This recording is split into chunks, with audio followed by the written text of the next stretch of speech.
Good morning, America. I'm Robert McNeely. Welcome to Right Side Broadcasting Network Live. President Trump will be meeting with the new Prime Minister of Canada today at the White House.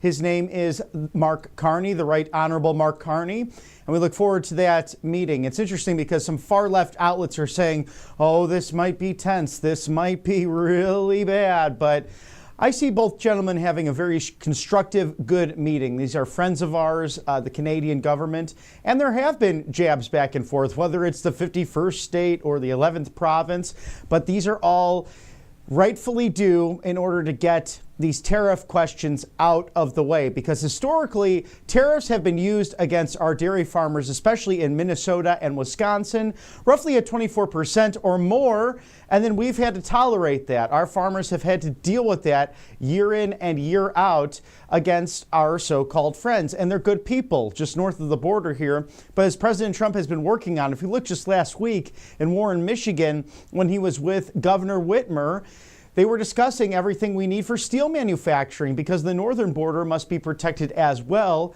because our Coast Guard sitting there along the Great Lakes doing a wonderful job. But we know during AutoPen and during Justin Trudeau's prime ministership up in Canada, the border cartels got up there somehow all the way from Mexico. How in the heck did that happen? Questions asked. Hopefully we'll get some questions answered regarding that, but we do know that at least the tariffs have been held on a reciprocal basis here, and that the United States and Canada will be discussing further today as President Trump looking to meet with Prime Minister Carney. We look forward to covering all of that for you as we thank our sponsors here at Right Side Broadcasting Network Live, Colonial Metals Group. Why is China coming in to buy our prime farmland? Why are they sending all those spy balloons we saw in the last administration? And why are they dumping U.S. stocks? Well, it may be Warren Buffett's warning, among many others, including Paul Stone, the great CEO of this organization, Colonial Metals Group. Scan the QR code now. Shield your savings today. freegoldguide.com/RSBN. freegoldguide.com/RSBN for all you need to know to secure your financial future and to make sure that it's your best bet against inflation. It is the number one, in fact, best way to fight back against inflation, because regardless of who's in power and regardless of the kind of government you live under, gold and silver, precious metals, making that massive difference for you and yours. And it's big things like sending a student of yours to perhaps the best university in the SEC. You know, of course, that's Auburn University right behind me. It just matters more. Or if it's retirement with properties, assets, 401ks, and IRAs, we have to prepare for the coming storms. And gold has grown over 7,000% since the year 1971, when Richard Nixon and his administration went off of the gold standard. So Colonial Metals Group, the best in the business, endorsed by great patriots like Judge Jeanine Pirro, among many others. So go with Paul Stone, Colonial Metals Group. Thank you for sponsoring us here at Right Side Broadcasting Network Live. Once you've financially secured your family and your financial future, how about your health? Because imagine needing a medication and it's not there, not because it's out of stock, but because Big Pharma doesn't want you to have it. That's where allfamilypharmacy.com/RSBN comes into play. Get ivermectin, other essential medications, in fact, over 200 on the docket for you to keep your medicine cabinet nice and stocked. This has happened in the United States where people can't get access to life-saving medications because when others make it complicated, All Family Pharmacy is there for you. Just the meds you want, no insurance, no hassle, nothing to worry about. They have these antibiotics, in fact, and again, 200 other essential medications, including ivermectin, that methylene blue, that could be truly life-saving. Being unprepared is not optional. In fact, being prepared is really the only way to move forward in this day and age in 2025. Think it's late on Sunday night and your wife has high blood pressure and no biking, and there's nothing to do about it because all the pharmacies are closed. Again, this is where All Family Pharmacy takes care of it. You order online, their doctors handle the prescription, and your meds get shipped to you right to your door, even overnight. allfamilypharmacy.com/RSBN, code RSBN10. It's RSBN10, 10% off your order today. Get ivermectin and all other essential medications. allfamilypharmacy.com/RSBN. Thank you for sponsoring us here on the right side of history. And we are awaiting President Trump to meet with the Right Honorable Prime Minister Mark Carney. And I kind of love how Canada or the UK have those right honorable lines. It's a lot of fun, but a little bit different form of government, being a parliament. He's from the Liberal Party. This is the oldest established current party in Canada, and they're center-left, really social liberals. This is where Justin Trudeau comes from. Believe it or not, they have even further left parties. So this is traditionally more of a middle ground party in the great country of Canada, our great friends to the north.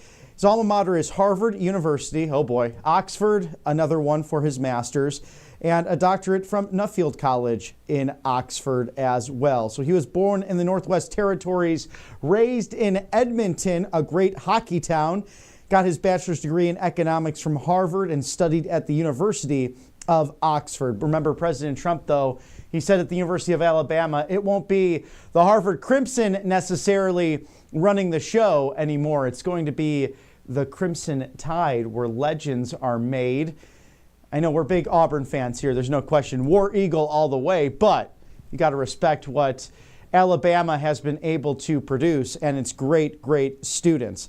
Now, he's an interesting individual, served as the 120th governor of the Bank of England. That was from 2013 to 2020, where he led British Central Bank's response to Brexit and the early phase of the COVID-19 pandemic. Following the resignation of Justin Trudeau in early of this year, Mr. Carney has announced his intention to seek the leadership of the Liberal Party of Canada, and he won in a landslide in March. And we had the opportunity to speak to one of his opponents, Ruby Dalla, who is somewhat known as Canada's liberal version of President Trump, where she's been a CEO, she's run a number of businesses, also served in Parliament, and sought that prime ministerial role for the Canadian people. So that was a great conversation we had earlier this year. Now, Carney advised the Governor General to dissolve Parliament and trigger a federal election. In this election, he led the Liberal Party to a minority government, the party's fourth consecutive mandate since 2015, and obtained a seat in Parliament. So we'll see his governance style, I think, come more and more into play now coming to the White House to meet with, I'd like to say, the Right Honorable President Donald Trump, perhaps His Excellency President Donald Trump. I almost feel like John Adams back in that miniseries with the great actor Paul Giamatti when he sat there.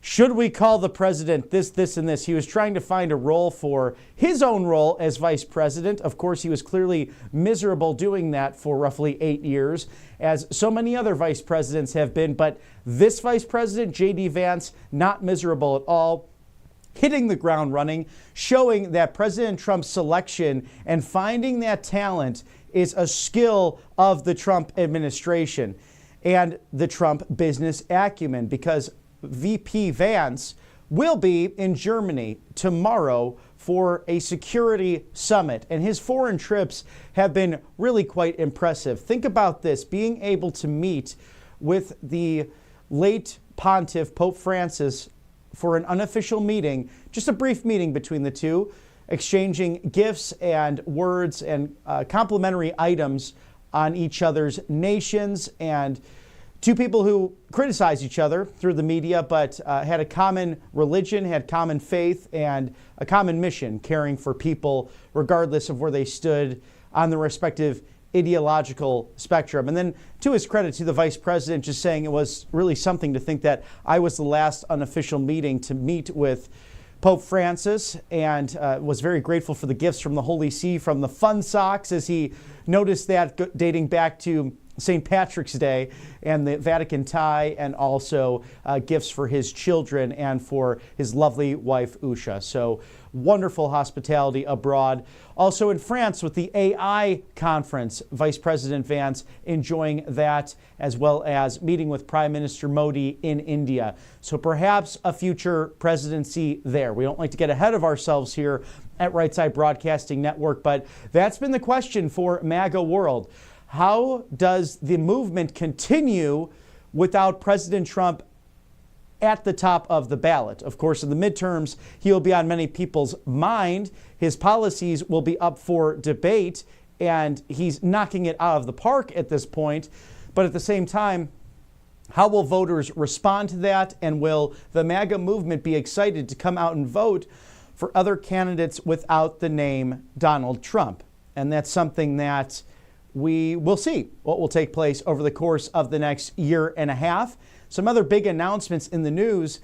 Georgia Governor Brian Kemp expected to run for the United States Senate, but yesterday, according to the Atlanta Journal-Constitution, he will not seek that office. And according to his office of the governor of Georgia, he has spoken with President Trump and said he will not seek the United States Senate in 2026 to run against sitting Democrat Senator Jon Ossoff, but is looking to team up and partner to find a strong conservative alternative that's seen as really a slam dunk for the Republicans. But now we will see a scramble for that seat. I'm anticipating, being familiar with Georgia politics, many people will jump into that race. And we will probably have people like Marcy McCarthy back on to just digest and really break down what will take place, because so goes Georgia, so goes the rest of the country. Certain areas and certain counties are so crucial to 2026 and keeping those majorities, because we know if it goes into Democrat hands, they, at least in the House, committed to impeaching President Trump for no reason, because they have the woke mind virus, the Trump derangement syndrome. Many of them not wanting to work with President Trump, but frankly, we don't need their help because they're refusing to put good ideas on the table. They'd rather have a sit-in, whether it's Senator Warnock, Senator Booker, Minority Leader Hakeem Jeffries, having a kumbaya on the steps of the Capitol. That's all nice and fun, maybe a Saturday or Sunday picnic after church. I'm all about that. But how about actually doing some real legislation for the American people? How about tax reform?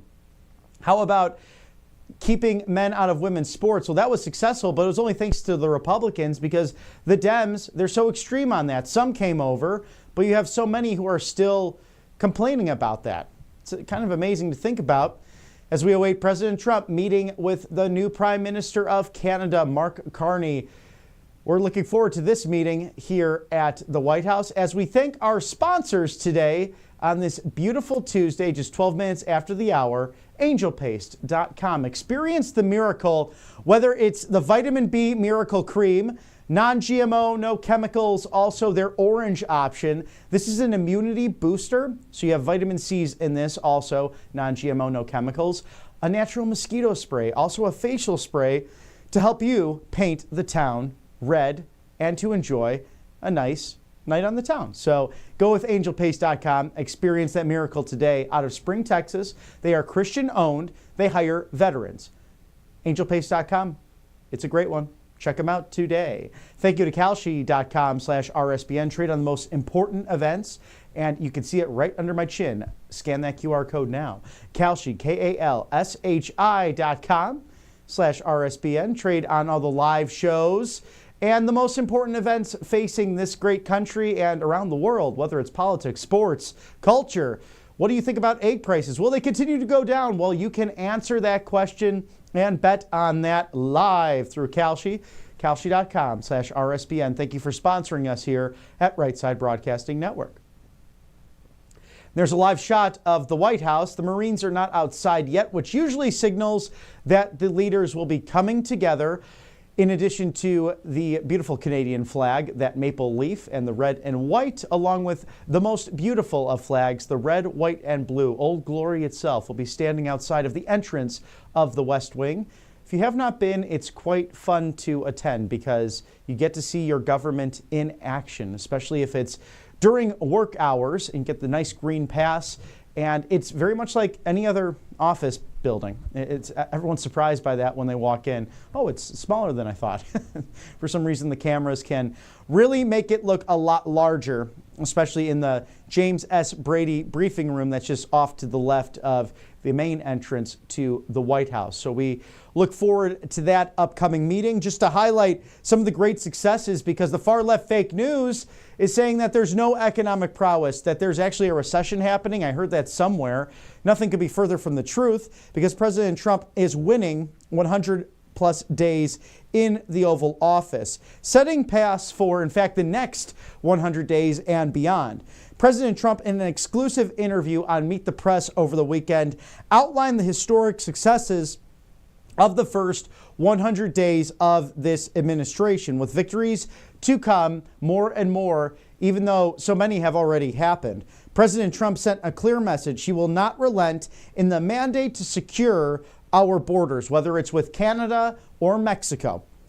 We will rid our country of dangerous criminals, lower prices, and globalist trade policies that have ripped off American workers and businesses for decades and make America great again. Here are some of the top moments in case you missed them. On prices, they are down on groceries, on oil, on all energy. Prices are down at tremendous numbers for gasoline, in fact, and that's the big thing for us, because what are those big expenses for you at home, especially with kids? It's going to be the groceries, it's going to be gasoline, it's going to be medication that you might need a prescription on a regular basis. You want to lower those, and that's another thing. I had a conversation with friends last night. They're kind of not for the tariffs, and they're big Republicans and Trump supporters, but they were saying, hey, this, that, and the other, some costs have gone up in certain directions. And I said, look, we have to make our medicine here. It cannot be in China. This is national security. And they said, okay, yeah, that makes a lot of sense. So we had a nice, robust discussion on that. On securing the border, it's really secure. When you say that, doesn't it sound good after being abused for years by an incompetent president? And that's what President Trump said, dating back to that address to Congress on March 5th. All we needed on the border was a change in the U.S. presidency. The sole, as Secretary of State Marco Rubio said last week, the sole power of securing the border authority is in Article 2 of the Constitution. It lies with the office of the President of the United States. Full stop. There's nothing even that you need legislatively. I've seen these videos out there saying that, remember when Republicans wanted to have a comprehensive immigration reform, whether it be Reagan or Bush, they don't need to work with Congress on this. He has sent troops to the border, the Army Corps of Engineers, the Marines, even some IRS agents to stop the bleeding, to stop illegal immigration from pouring into this country. So it's Alejandro Mayorkas, it's Auto Pen Joe Biden, it's Lloyd Austin from the last administration who opened up this border on purpose. And why did they do that? The number one theory: replace common sense residents and legal voters here in the United States with illegal aliens who are getting complete government kickbacks. Because the Democrats need to replace their baseline of voters. They have nothing to run on. We've seen that's very clear over the course of the last election. People don't like the woke DEI. They don't like this men and women sports nonsense. They don't like the transgender ideology. In fact, many lesbian and gay Americans don't want to be considered in the LGBTQIA, zim, zer, her, were, ju, boo, boom, blah, blah, blah, whatever it is. They don't want to be part of that anymore because it's looking at someone as a collective. It's not looking at someone as an individual. And that's the big difference between the Republican Party and between the Democrat Party. The Democrats must survive, whether or not you agree with them, on collective groupthink. And this administration is all about empowering the individual and telling the deep state globalists, Republican and Democrat alike, that the party is over. DOGE has found so much fraud, waste, and abuse, billions of dollars, trillions in some cases, and we're making America great again as a result. On protecting Medicare and Medicaid and Social Security, we are not cutting Medicaid, we're not cutting Medicare, we are not cutting Social Security. That's been a far left talking point in regards to cutting illegal aliens' benefits, as you can see with all of that. So that's been very clear from this administration. On tariffs, remember, there are no tariffs if you build your product here. It's very simple. So build the product here, and I'm sure President Trump and Prime Minister Carney will be talking about just that today. Now, we have a House GOP conference for you that we could toss to right before this meeting, and once the leaders get together, we'll bring it on back. But let's see what the House GOP is up to. You had one job. You got it. Oh, my golly. Can I lower this just a bit? Look at this. Not too much. You can raise it. This is just fun. Good morning, everybody. Hope you guys are doing well. Question for you. What is anti-Semitism? I bet any American can answer that question, and they can tell you when they see it. But I'm curious about a college administrator. Does anti-Semitism belong on college campuses? Of course not. Do college administrators agree? Well, we'll find out tomorrow when 3 university presidents appear before the House Committee on Education and Workforce to answer just those questions. And I will cut right to the chase. If any of them can't denounce anti-Semitism, or more importantly, take action to protect their students, then they should be fired immediately. Remember, actions speak louder than words. The American people are watching, the students are watching, and the president is watching. As a member of the House Committee on Education and the Workforce, my colleagues and I will ensure that these colleges are being held accountable for their actions or lack thereof. Anti-Semitism in any form will just not be tolerated. And I thank President Trump and his work on this very crucial issue. Now, switching gears for our work this week, House Republicans continue to work to codify President Trump and the American people's agenda. We will codify President Trump's executive order renaming the Gulf of America. The American people are footing the bill to protect and secure the Gulf of America. It's only right that it's named appropriately. On Friday, we received the president's budget. It aims to root out wasteful spending, deliver historic saving, and protect essential programs, just like we'll be doing in our One Big Beautiful Bill. And lastly, but certainly not least, House Republicans celebrate National Small Business Week. It's fitting we celebrate Small Business Week amidst our work to prevent the largest tax hike in American history. Unfortunately, not a single Democrat has joined us in our efforts on this of the workforce. And here to speak on this is Chairman of the Small Business Committee, our coach, Mr. Roger Williams. Thank you, Madam Chair. And this is going to be a great week for America. It's going to be a great week for small business. You know, small business represents 99% of our businesses in America are small businesses. 50% of the payroll, 50% of the workforce is generated by Main Street America. And the American dream is living large right now, I will tell you what's ahead for us. We got a great partnership between Senator Ernst and I and Administrator Loeffler. We're very closely together with the SBA, which is over purview of the Small Business Committee. But when you look at the opportunities that are out there for small business is ready for the Trump tax cuts. When you talk about Trump tax cuts, you talk about less regulations. You talk about 100% expensing. Unbelievable opportunities ahead for Main Street America. So we will celebrate that this week. One of the things we've already done with Administrator Loeffler and Senator Ernst and myself is we've already raised we've filed to raise the $5 million loan max on manufacturing to $10 million. This is big. This is a big thing because now people can expand their business. They can get started in business. They can stay in business. So we've got a lot of great things happening. We should all be proud to live in this country, but also we got the greatest economy in the world. It's going to get nothing but better, and the American dream is living and breathing as we speak right now. It's an honor to be the chair of the Small Business Committee and work with these people behind me. God bless.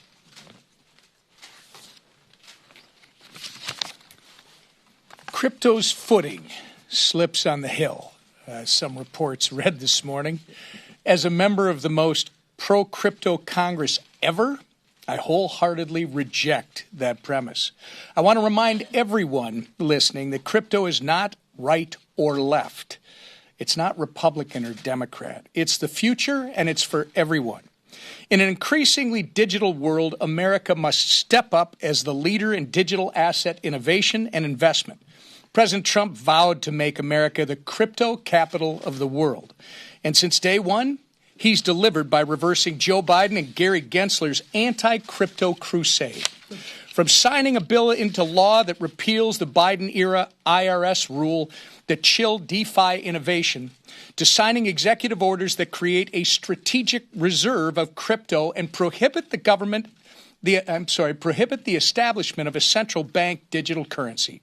President Trump is positioning the United States as the world leader in digital assets. These are moves that can and should be celebrated by all of us. As the most pro-crypto, pro-innovation Congress ever elected, we are already taking bipartisan steps, I would argue nonpartisan steps, to ensure digital asset policy champions decentralization and open, permissionless, and private innovation. This is the only viable path forward. By originating the regulatory framework for crypto here in Congress, the future of digital assets will be determined by the American people and their representatives, as it should be.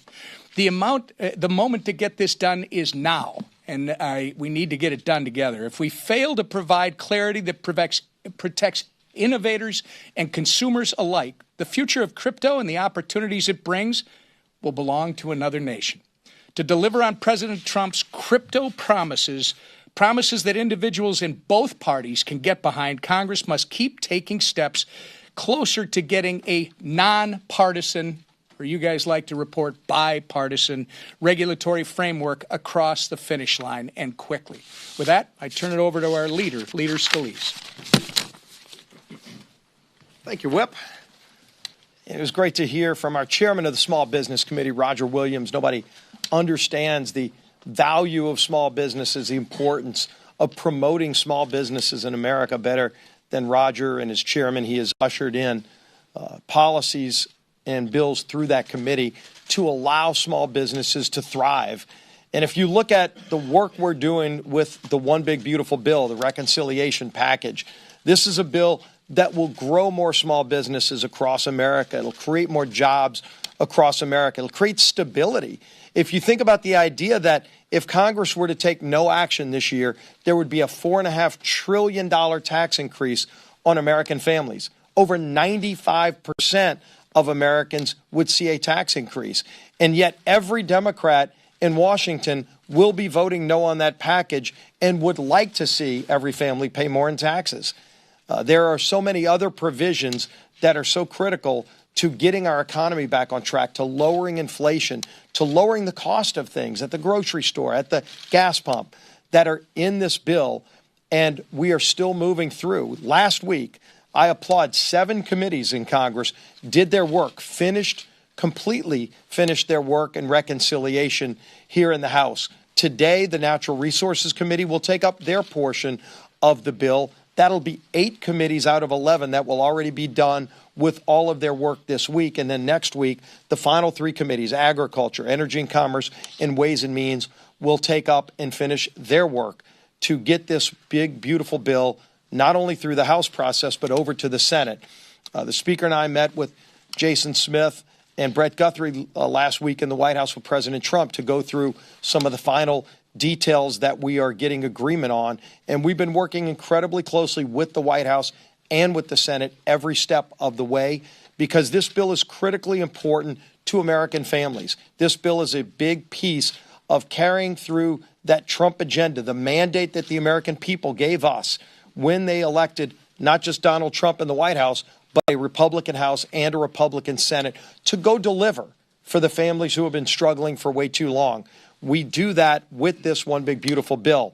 Everything from tax stability in the tax code so that nobody sees a tax increase, bringing trillions of dollars of private investment back into the economy, opening up more energy production in America to reverse some of the damage Joe Biden did, everywhere from Anwar in Alaska, some of the great work that Congressman Begich just came into Congress, vowing to fight for the citizens of Alaska and open up more areas for production there. That's going to be in this bill, all the way down to the Gulf of America, opening up more areas for lease sales and production in the Gulf as well. All of those things are going to be in the bill. More defense funding, more border security, giving protection and technology to our Border Patrol agents. All of that is in the bill, too. Confronting the debt ceiling, dealing with rules and regulatory reform, all in this powerful bill. What the Education and Workforce Committee did to protect students from higher student debt. We actually protect students so that they're not saddled with high student loans when they graduate from college. That's in this bill as well, standing up and holding accountable the universities that were failing kids for so many years, saddling them with $200,000, $300,000 in debt without the ability to pay it back. So many good provisions. We're going to be bringing that bill to the floor once it's all finished next week, and then we compile it in Budget Committee and bring it as one big, beautiful bill to the House floor and then pass it on to the Senate so that they can continue this work. And the man leading that charge in the House is our Speaker, Mike Johnson. Good morning, everybody. Great to see you all. It's a great day on the Hill. We're very encouraged and even excited this morning about where we are and everything. President Trump, after the inauguration, and Republicans have taken our job very seriously. We haven't wasted a moment. We all celebrated the first 100 days of the Trump administration and all the extraordinary things that have been accomplished in such a short period of time. And we've been working around the clock to codify so much of what President Trump has been doing. I think there's 143 executive orders that have been issued thus far, and we're working around the clock to make sure that we put these into statutory law so that it can't be reversed and erased by an upcoming administration. For some reason, the media acts like that this effort is somehow a negative thing. It's not at all. Anybody who says that, they just fundamentally misunderstand the relationship between congressional Republicans and President Trump and his administration. We all ran on the same America First agenda: secure the border, cut taxes for working families, revive American energy production, strengthen our standing on the world stage, and bring back common sense. Those are the sort of the common themes of all these executive orders and the action the administration has taken. And this agenda, remember, was resoundingly endorsed by 77 million Americans who voted in the popular vote for the president, and almost as many for House Republicans. We set a record for that. It's the most diverse and expansive coalition we've seen in modern history, a real and true demographic shift. And the reason people voted that way is that they had this sort of hopeful anticipation that the president and Republicans in Congress would do exactly what we are doing right now. And we are fulfilling that promise. We already have the formula for prosperity and security, and that's the thing about President Trump. It's not an unknown entity. As we've all recounted many times, he's done it once, he'll do it again. We plan to work together to enshrine the agenda into law and make sure we have a roaring American economy and stability and security and prosperity and strength again. From day one, President Trump has used his executive authority to reverse also the devastating policies of the last administration.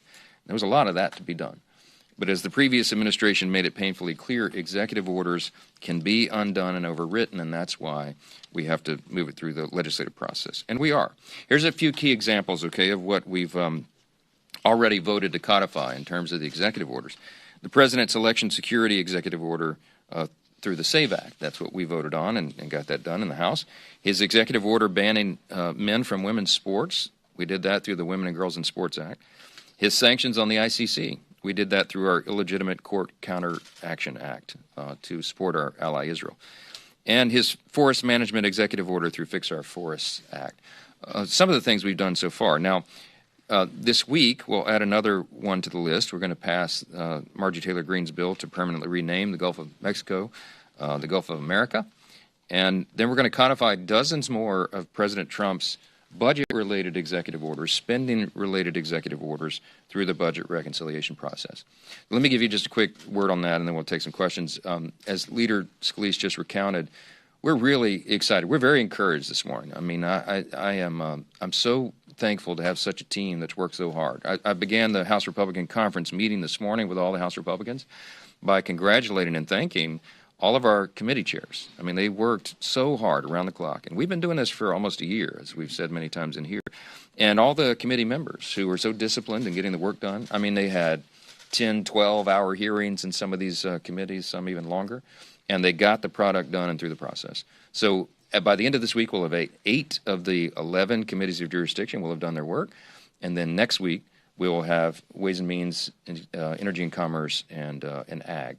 And some of you reported, or some of your outlets reported anyway, over the weekend that this was somehow a snag in the process, that those three committees were going next week instead of this week. But as I've explained to a few of you individually, I'll just say here together in the room, we went last Thursday to the White House, as the leader mentioned. Steve Scalise and I and Chairman Guthrie and Chairman Smith met in the White House with the president and his whole team on point. We had Secretary Bessent there from Treasury. We had Russ Vogt from Office of Management and Budget. We had his whole Leg Affairs team, and Susie Wiles, the Chief of Staff, and Stephen Miller, and the whole group. And the intention was to work through some of the final details, but we realized that we were still awaiting some key numbers on calculations on some of the provisions with tax and some of the other details. And it just made sense for us to push pause for a week to make sure that we do this right. We didn't want to move this quickly, speed for the sake of speed. We want to get it right. And so everybody in the room agreed that it made sense for us to do that. And so we pushed those three committees that are going next week just off another week, so we can make sure that we have the right equilibrium point on all the key issues. And I'm absolutely convinced we're going to do that, and I'm excited about it. So we'll stay on track. They'll do that next week, and by the end of the week, as Steve said, Leader Scalise said, we'll have our 11 committees. We'll send them to by the end of next week to the Budget Committee, and Chairman Arrington then and his team will take that and merge it all together, and we'll have the one big beautiful bill ready to go. We can pass that by Memorial Day. That was our original time frame, and some of the people in this room balked and thought that would be impossible, but stop doubting us. We're going to get this job done, okay? I'll just make this point. I made it on TV over the weekend, and I want to say it again. The House and Senate Republicans are utilizing the budget reconciliation process primarily because Leader Schumer in the Senate, Leader Jeffries in the House, and their Democrat colleagues refuse to engage in anything, no matter how meritorious, even to improve the lives of their constituents, if it means that President Trump will somehow be credited with a win. I mean, it's really sad, but that's the fact. They'd rather put on performative stunts and host these activist town halls and all this other nonsense than just work with us to bring costs down and make communities safer for their constituents. Now, just think about how the American people feel about these issues. Consider this. Secure the border, right? Securing the border is an 80-20 issue in America. Deporting illegal aliens, more than 50% of American people believe that every single illegal alien should be deported, okay? And yet Democrats, much less the violent criminals, which the administration has taken on in earnest. But in spite of those numbers, okay, the Democrats are taking trips to Central America to bring back violent illegal aliens back to the country. It's madness. Strengthening Medicaid for Americans who need it by eliminating things like fraud, waste, and abuse, which is a huge problem in the program, including removing illegal aliens. If you add all that together, 66% of the American people think that that's a very important idea. We need to improve and shore up and strengthen the program so that it can be there for the people who desperately need and deserve it. And Democrats, what are they doing? They're lying about what we're doing with Medicaid, so much so that we've gotten them to pull down their advertising because they were literally breaking the law. We sent cease and desist letters, and they had to take it down. Cutting taxes for working families and small businesses. What American doesn't want to pay fewer taxes to the government? There may be a few, but I haven't found them. Especially on matters like the overtime that they work, their tipped wages, and Social Security. Big promises for the president. We're going to deliver that. But it turns out congressional Democrats apparently want Americans to pay more. They're adamantly against all those things I just named. They're against keeping taxes low. And when they oppose the reconciliation bill, when they oppose the solution to this, to extending the tax cuts, they are actually advocating for the largest tax increase in U.S. history. End of sentence. Unleashing American energy, lowering input costs, creating new jobs. Democrats want a radical Green New Deal policy extension. They don't want these common sense solutions and all the above policies like we are bringing and that the American people demand and deserve. I could go on and on and on. You get the point. This is what we're endeavoring to do through our budget reconciliation process, and these are the policies we're fighting every day to deliver because these are the ones the American people support and they need and they deserve. When Democrats had a trifecta in 2021, they used the budget reconciliation process. But you know what they did? They used it to stimulate the economy. What did that mean? Well, trillions in new spending and tax hikes and the Green New Deal giveaways. We can't do that. It's not sustainable. So we're going to reverse it. And guess what happened when they did that? We had runaway inflation, making the cost of living for everyday Americans unbearable. Contrast that with what we're doing. What Republicans are working on right now, what we are delivering through the committees and soon through the whole House: lower taxes, decreased regulation, safer streets, keeping money, more of your money that you earn in your own pocket. We'll take that to the people every single day, and they'll be for us. And as the House works to finish budget reconciliation over the next few weeks, we'll continue to shine a light on the do-nothing Democrats who would rather oppose President Trump's popular agenda than work for the needs of their own constituents, and I just think it's shameful. With that, I'll take a few questions. Olivia, yeah. As you head into the final first stretch for reconciliation, members, centrists, conservatives seem to have a very different expectation of what the final product is going to look like. Have you made assurances, have you made promises that you can't keep to different members as this process begins to wrap? No, I don't make promises I can't keep. This is a consensus-building operation, as you know, and it's member-driven, bottom-up, and every single member of the conference has had many opportunities and has more this week to weigh in and let their preferences be known.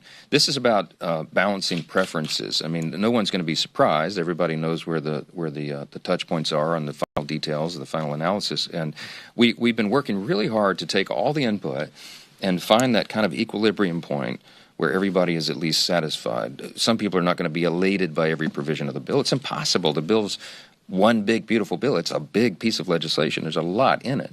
So there's always going to be things, page by page, somebody can go through a large bill and find things that they're not, that they would have preferred to be handled another way. But in its totality, this is going to be the most important, most consequential legislation that we'll ever be involved in our lifetimes, and arguably one of the biggest in the history of Congress. And so I think at the end of the day we'll get that consensus. And, you know, there may be some grumbling about certain provisions, but as the whip said so aptly this morning in the conference meeting, he said, you gotta focus on the totality of the bill and not just individual details. But my job is to work out those details, and I'm very confident that we're going to get to that point by the end of this week, and we'll move this thing forward. So, yeah. Second row. Thank you. Last week, the House passed 3 CRA resolutions terminating California vehicle emissions rules, but Senate Majority Leader John Thune is yet to make a decision to take out those resolutions or not. How confident are you that congressional Republicans can get these resolutions to the president's desk? I've got a lot of confidence in Leader Thune. We work together very closely, almost daily, and he's managing a small margin as I am. Both of us now have 3 votes to spare. It's an embarrassment of riches, so he's got to do consensus building on it as well. I suspect every Republican's for that, but of course he's got to get about 7 Democrats to come along on everything, and that's the tough part. And Leader Schumer over there and the Democrats have made very clear they don't have much intention of getting anything done at all. They just want to stop all the progress. And I know a lot of Californians that are very, very excited, very happy that we took that big step, and I hope the Senate can get it done. But I don't know what their time frame is. Front row. Speaker Johnson, How do you use reconciliation to remove illegal immigrants from Medicaid, and how do you confidently estimate the savings from that? Well, it's not my estimation. I mean, these numbers come from the CBO and very credible sources. We have a pretty accurate count, we think, of how many are on the rolls in some of these states, and now we have a tabulation of what it will save the taxpayers to kick them off. And as I mentioned, I mean, public polling is squarely on our side on this. I mean, you cannot have an open doormat. You can't have an open border. Thankfully, President Trump has closed it now. But for 4 years, it was wide open, and we sent the message to everybody around the world, come here and you can get on the taxpayers' wagon, and that's just not, it's not right, it's not lawful, it's not morally correct. And we're gonna fix it in reconciliation. So stay tuned. There'll be a lot of savings for the American people, and I think it'll be wildly popular when we get it done. Yeah, back third row. Yeah. So some of your colleagues have suggested this week that D.C. District Judge James Boasberg is being assigned a disproportionate number of, quote, high-profile cases related to the Trump administration. What is your take on that? Is it the view of House Republicans that the D.C. federal court isn't following judicial conference policy for random assignment on cases? That's the first I've heard of the allegation, to be honest. I mean, I was a federal court litigator, and I don't have any evidence that they're, it's supposed to be a random drawing, and so far as I know, that's what's happening. I mean, we do have real concern about that individual judge and some of the decisions he's made. But look, I mentioned this to some colleagues this morning. When I used to litigate cases, I would run into activist judges on occasion, but I never walked out of the courthouse thinking that I would have the ability to impeach them. I just thought I need to get this to the appellate court as soon as possible to get them overturned, and we had a great success rate in that. Activist judges need to be addressed, and we passed the No Rogue Rulings Act a few weeks ago, Darrell Iss's bill, that would really solve that problem in a silver bullet. That's another thing we really hope the Senate can move. It shouldn't be a partisan issue. I mean, everybody, Republicans and Democrats, should want fair judges. I mean, that's our system of equal justice depends upon that, and it's gotten out of control.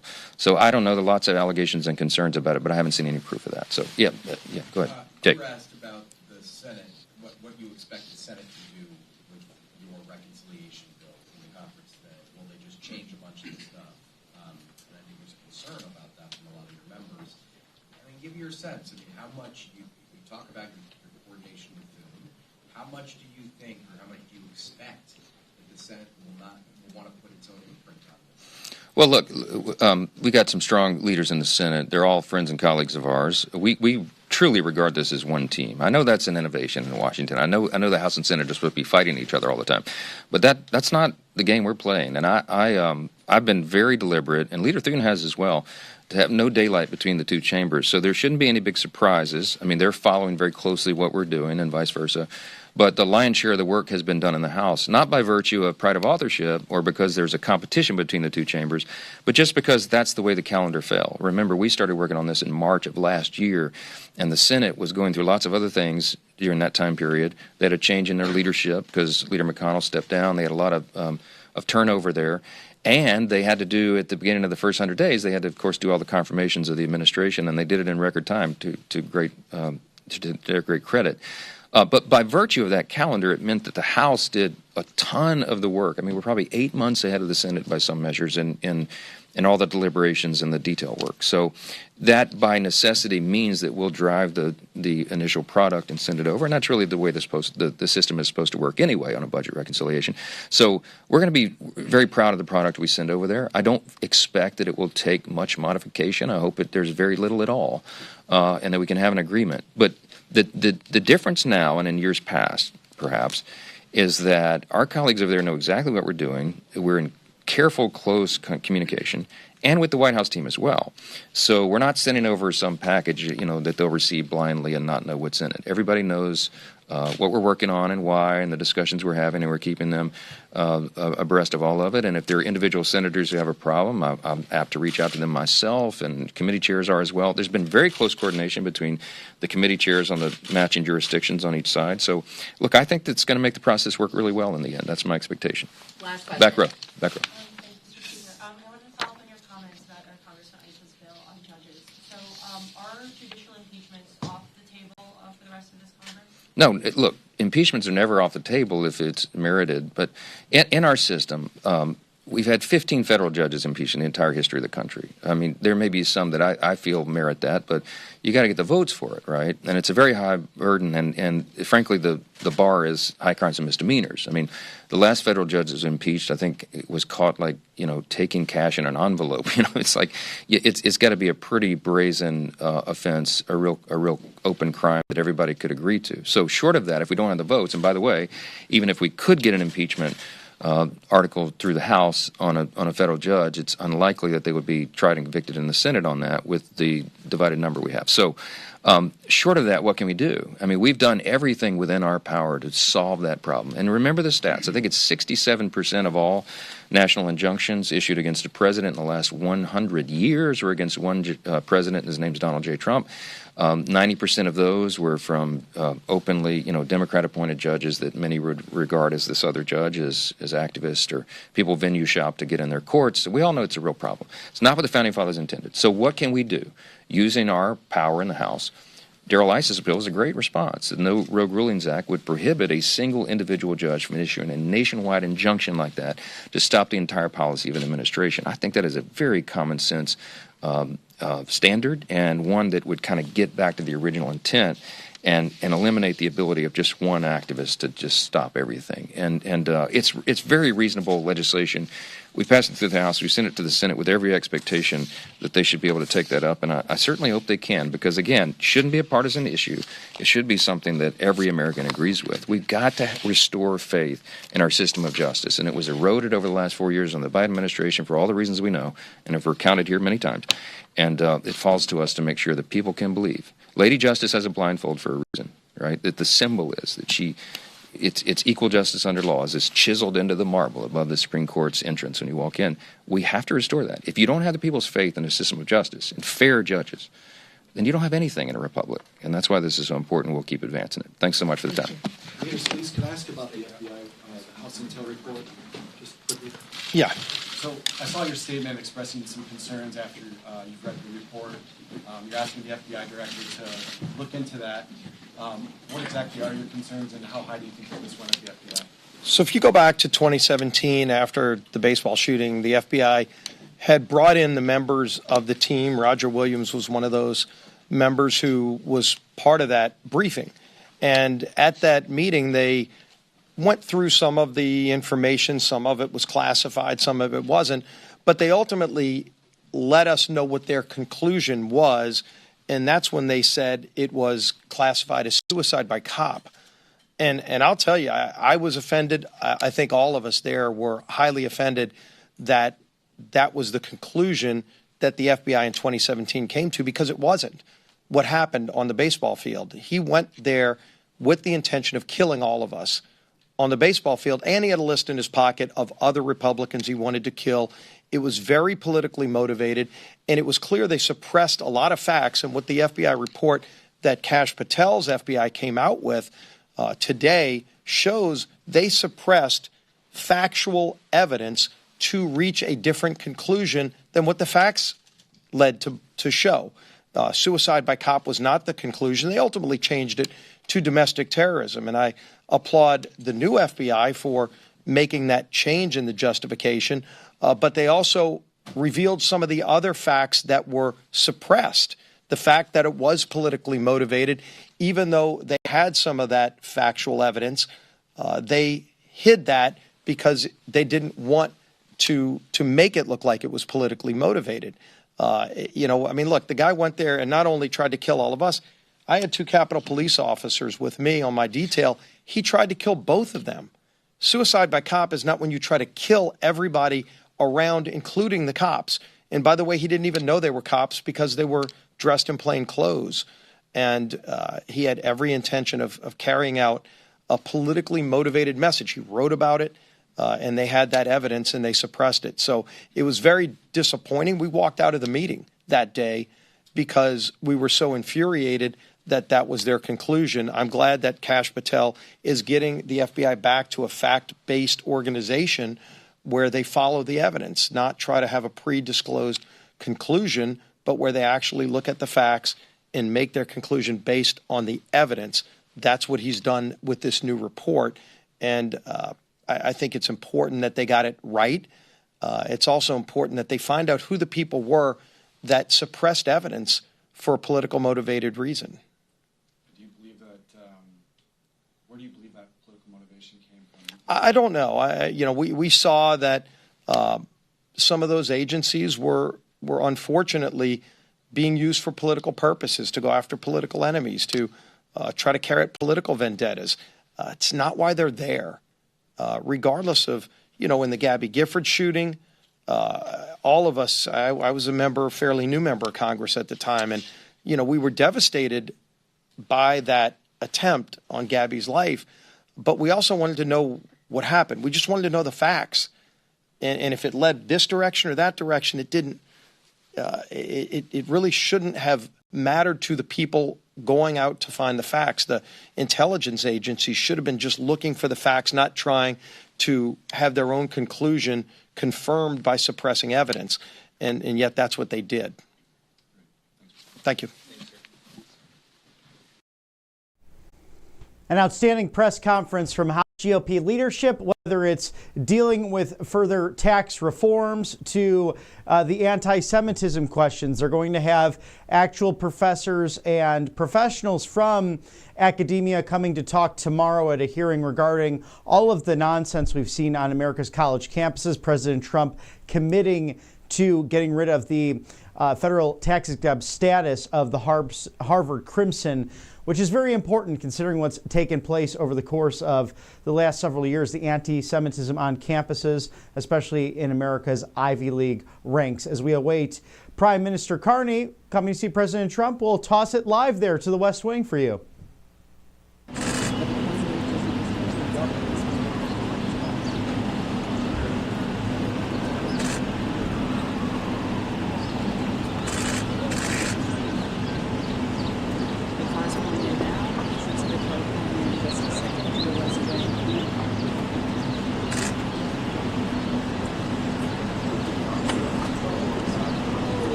Mr. President, are you close to a trade deal? Canada, as you meet the new Prime Minister, sir. Do you think the Fed will cut interest rates tomorrow?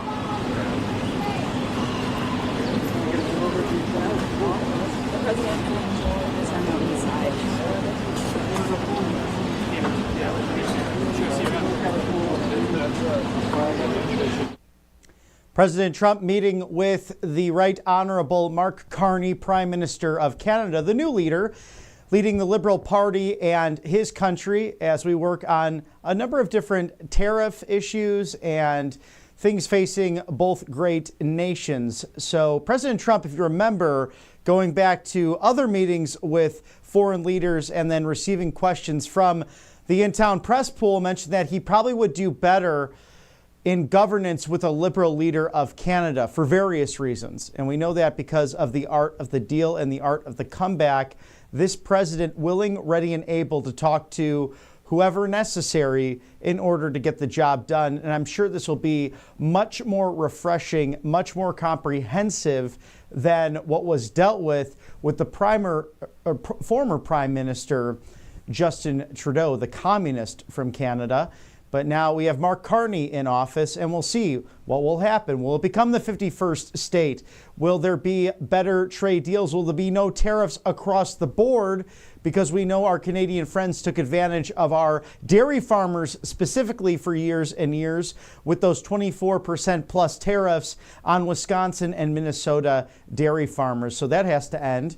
And it looks like that might just be coming to an end. So we look forward to covering all of those meetings in the Oval Office or perhaps other different press gaggles we get in the coming stream here. So be sure to watch out for that. As we like to thank our sponsors here at Right Side Broadcasting Network Live, Colonial Metals Group. Paul Stone, the great CEO of this organization, would like you to scan that QR code now. Shield your savings because we know the Chinese Communist Party is buying up farmland in the United States. They're also dumping stocks in the U.S. market. Why would they be doing that? Because they are focused on manipulating their currency and protecting their own interests on a global scale. So what does that mean for you and your retirement? Well, go to freegoldguide.com/RSBN for all the information you need to know with great patriots like Judge Janine Pirro focused on helping you to keep much of that hard-earned money, but then also this paper-thin money that can just be lit up in the sky with a blowtorch because it's not worth anything anymore when you have inflation that's through the roof. This hidden tax been affecting us for years and years, especially during the Otto Penn administration. So freegoldguide.com/RSBN, your best bet against inflation.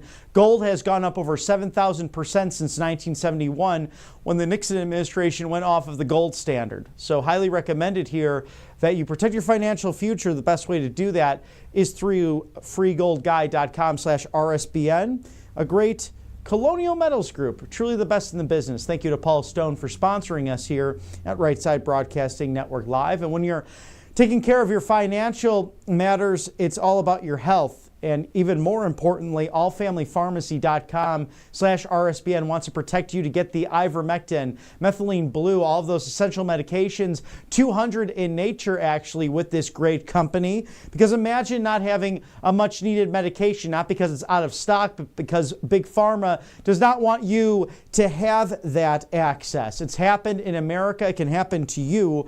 And when others make it complicated, All Family Pharmacy makes it simple, just the meds you want when you need them without jumping through hoops.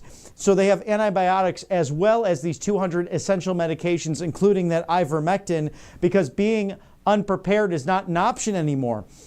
Imagine your spouse having high blood pressure and the medication is gone, or your son or daughter just down the hall from you suffering from a high fever that spikes in the middle of the night and the pharmacy's closed down the street. All Family Pharmacy takes care of it. You order online, their doctors handle the prescription, and your meds get shipped right to your door, even overnight. So no insurance, no hassle, just peace of mind. Go to allfamilypharmacy.com/RSBN and use code RSBN10. That is allfamilypharmacy.com/RSBN, code RSBN10, 10% off your order. Thank you for sponsoring us at Right Side Broadcasting Network. We are now at the high noon hour. We see the Marines at attention outside of the West Wing door. That means President Trump is there, meeting with the new Prime Minister of Canada, the Right Honorable Mark Carney, a member of the Liberal Party of Canada, the oldest party of Canada to date. And they have the Liberals and they have the Conservatives and they have many other parties in the beautiful country just north of us. And you would find many different kinds of people within the liberal ranks. We'll see what Mark Carney ends up being. He's someone who is very much a centralized banker. He ran the Bank of England from 2013 to 2020 through the pandemic there.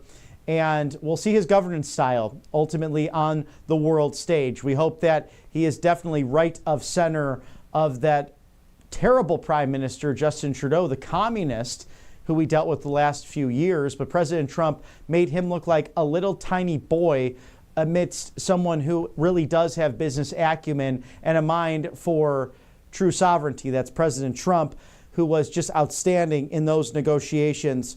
And we hope that will be the same case here. So it'll be interesting to see every time a new leader is in office, how that does affect not only United States foreign policy, but these discussions with these bilateral meetings. So we'll have more of that forthcoming to you, the American people here. But it's amazing to see this narrative from the mainstream media on the left saying that the economy is in a complete free fall. Nothing could be further from the truth. Because on trade, we are making a lot of money. We're doing great. Again, President Trump saying that we are losing more than $5 billion a day back during the Otto Penn administration.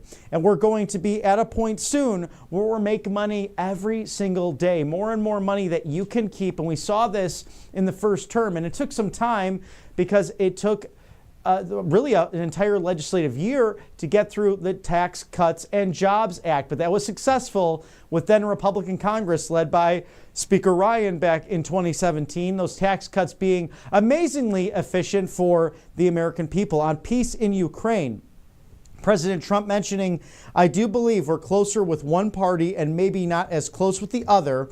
We're talking tremendous hatred between these two men, mentioning Vladimir Putin and Vladimir Zelensky. They might share a name, but they do. They have just the worst opinion of one another, and in most cases, rightfully so. These are not two good leaders, though they're totalitarian in nature, who have helped really destroy two beautiful civilizations with Ukraine and Russia. All President Trump wants is peace. 1.5 million plus people, civilian and military, have passed because of that conflict, and the killing needs to stop. On the China tariffs, at some point, I'm going to lower them because otherwise you could never do business with them. Their economy is really doing badly. Their economy is collapsing. And we know last week that Premier Xi Jinping has called the White House asking for a meeting with President Trump. Perhaps he will come to the White House. We will see what happens there. But President Trump working nonstop every single day in order to make America great again. And he's been meeting recently with different MAGA meetings, fundraisers, focusing on 2026 and what is to come, because President Trump recognizes that the reins will be passed on to a younger generation. Many people term limited as well, whether it's down here in the Southeast from Alabama, Georgia, South Carolina to Florida, all term limited governors. Also, having the announcement from Georgia's Governor Brian Kemp that he will not be seeking the U.S. Senate seat. So a couple of theories as to why that is. We'll break that down in the near future right here on the show. Thank you to our sponsors at Right Side Broadcasting Network Live. Brightcore's Kimchi One, made in the USA, non-GMO, gut health, immune support, anti-aging properties that are much needed in this day and age, especially as we seek to make America healthy again. 888-722-0936. That's 888-722-0936. Call today. Do not delay. Get 25% off your first order with code RSBN. Visit mybrightcore.com/RSBN. But if you call, you might be in for even more savings. Again, 888-722-0936 to receive up to 50% off. So what a great deal there. Brightcore, made in the USA, Kimchi One. This is good stuff. I've tried it myself. Great for gut health to help you have a productive day and get rid of that brain fog. All of health really does start right in the gut. And thank you to Mr. Mike Lindell, mypillow.com/RSBN, the Percale bed sheets closeout sale, all colors, all sizes, going for $25. Promo code RSBN, mypillow.com, 800-836-7566. Support Mike Lindell and RSBN. Shop now at mypillow.com/RSBN and save with code RSBN. Very simple to remember. Thank you to Mike Lindell, the purveyor of free speech and election integrity. Great catching up with him in Warren, Michigan last week. And President Trump called him out. Hey, the best marketer out there, it's Mike Lindell. There's no other that can really compare to him. But I think that maybe President Trump can. Maybe they should have a show after this term.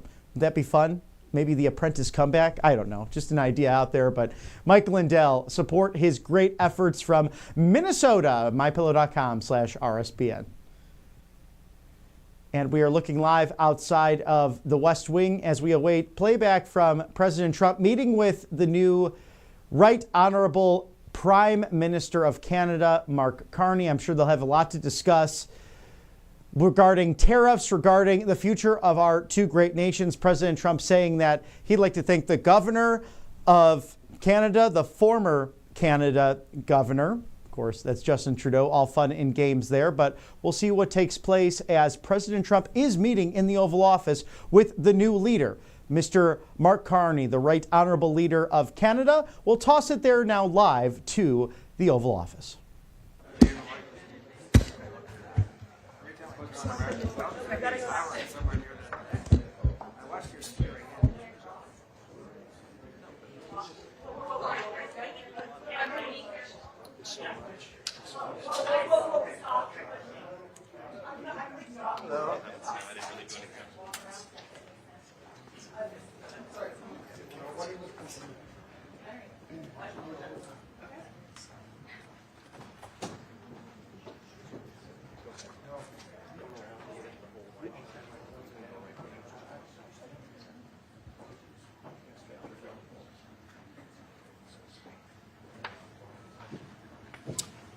Thank you very much, everybody. It's a great honor to have Prime Minister Mark Carney with us. As you know, just a few days ago, he won a very big election in Canada.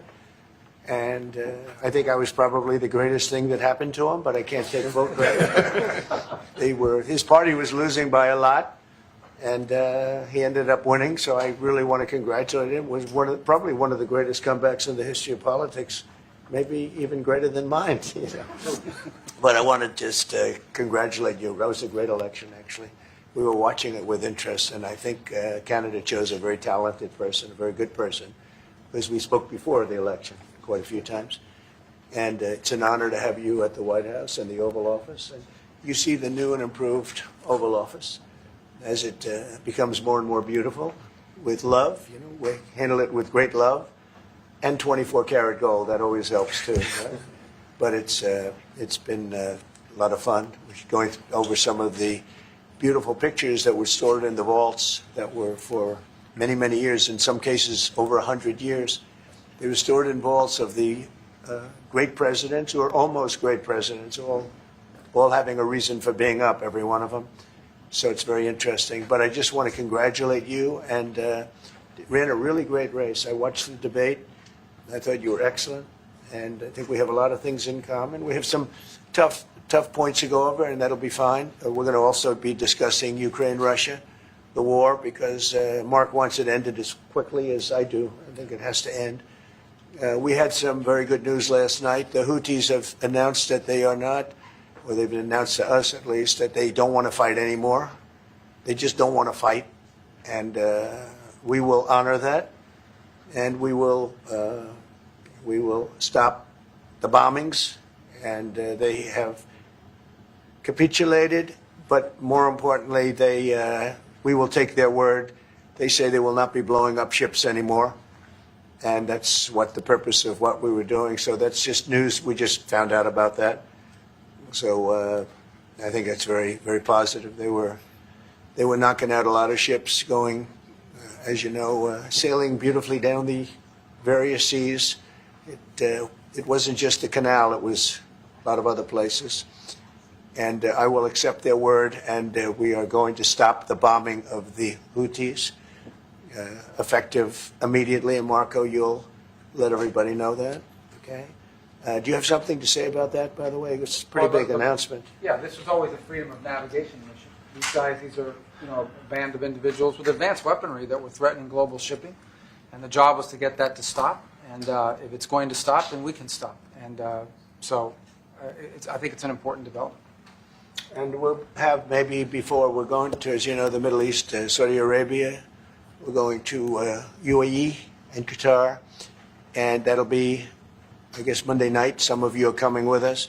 I think before then we're going to have a very, very big announcement to make, like as big as it gets, and I won't tell you on what, but it's going to, and it's very positive. I'd tell you if it was negative or positive. I can't keep that out. It is really, really positive. And that announcement will be made either Thursday or Friday or Monday before we leave. But it'll be one of the most important announcements that have been made in many years about a certain subject, very important subject. So you'll all be here. Mark, would you like to say a few words? Well, thank you, Mr. President. I'm on the edge of my seat, actually, for the big announcement. But thank you for your hospitality and above all for your leadership. You're a transformational president, focus on the economy with a relentless focus on the American worker, securing your borders, ending the scourge of fentanyl and other opioids, and securing the world. And I've been elected with my colleagues here, with the help of my colleagues here. I'm going to spread the credit to transform Canada with a similar focus on the economy, securing our borders. Again, on fentanyl, much greater focus on defense and security, securing the Arctic and developing the Arctic. And the history of Canada and the U.S. is we're stronger when we work together, and there's many opportunities to work together. And I look forward to, addressing some of those issues that we have, but also finding those areas of mutual cooperation so we can move forward. That's great. Very nice. Thank you very much. It's a very nice statement. Anybody? Is USMCA dead? No, it was actually very effective, and it's still very effective, but people have to follow it. So, that's been a problem. People haven't followed it. But it was a transitional step a little bit, and as you know, it terminates fairly shortly. It gets renegotiated very shortly. But I thought it was a very positive step from NAFTA. NAFTA was the worst trade deal in the history of our country, probably in the history of the world. And this was a transitional deal, and we'll see what happens. We're going to be starting to possibly renegotiate that if it's even necessary. I don't know that it's necessary anymore, but it served a very good purpose. And the biggest purpose it served is we got rid of NAFTA. NAFTA was a very unfair deal for the United States. Very, very terrible deal. It should have never been made. It was made many years ago, but it should have never been made. Yeah.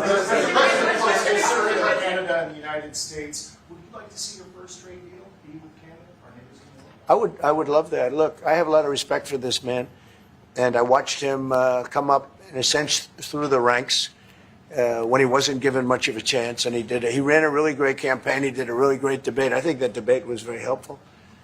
I was going to raise my hand. I don't know if that's good or bad. I shouldn't say that. That might hurt you. But no, he ran a really great election, I thought. And yeah, something could happen. Something could happen. Yeah, please. What's the top concession you want out of Canada? The top concession you want out of Canada? Concession? Yes. Friendship. But that's not a concession. No, we're going to be friends with Canada. Regardless of anything, we're going to be friends with Canada. Canada is a very special place to me. I know so many people that live in Canada. My parents had relatives that lived in Canada, my mother in particular. And no, I love Canada. I have a lot of respect for the Canadians. Wayne Gretzky, I mean, how good, the great one. You happen to have a very, very good hockey player right here on the Capitals, who I have a lot of respect. He is a big, tough cookie, too. He just broke the record. And he's a great guy. And, we had the team here, and I got to know a lot of the players. But now Canada is a very special place. Yeah, please. Mr. President, and Mr. Prime Minister, I'd like to get your response to this too. But Mr. President, you have said that Canada should become the 51st state. Yeah. No. Well, I still believe that, but it takes two to tango, right? But no, I do. I mean, I believe it would be a massive tax cut for the Canadian citizens. You get free military, you get tremendous medical cares and other things. There would be a lot of advantages, but it would be a massive tax cut. And it's also a beautiful, as a real estate developer, I'm a real estate developer at heart. When you get rid of that artificially drawn line, somebody drew that line many years ago with like a ruler, just a straight line right across the top of the country. When you look at that beautiful formation when it's together, I'm a very artistic person, but when I looked at that beauty, I said that's the way it was meant to be. But I do feel it's much better for Canada, but we're not going to be discussing that unless somebody wants to discuss it. I think that there are tremendous benefits to the Canadian citizens, tremendously lower taxes, free military, which honestly we give you essentially anyway because we're protecting Canada if you ever had a problem. But I think it would really be a wonderful marriage because it's two places that get along very well. They like each other a lot. Well, if I may, as you know from real estate, there are some places that are never for sale. That's true. We're sitting in one right now, Buckingham Palace that you visited as well. That's true. And having met with the owners of Canada over the course of the campaign last several months, it's not for sale, won't be for sale ever. But the opportunity is in the partnership and what we can build together. And we have done that in the past. And part of that, as the President just said, is with respect to our own security. And my government is committed for a step change in our investment in Canadian security and our partnership. And I'll say this as well, that the President has revitalized international security, revitalized NATO, and us playing our full weight in NATO, and that will be part of it. True. And they have, I must say, Canada is stepping up the military participation because Mark knew, they were low and now they're stepping it up, and that's a very important thing. But never say never. Never say never.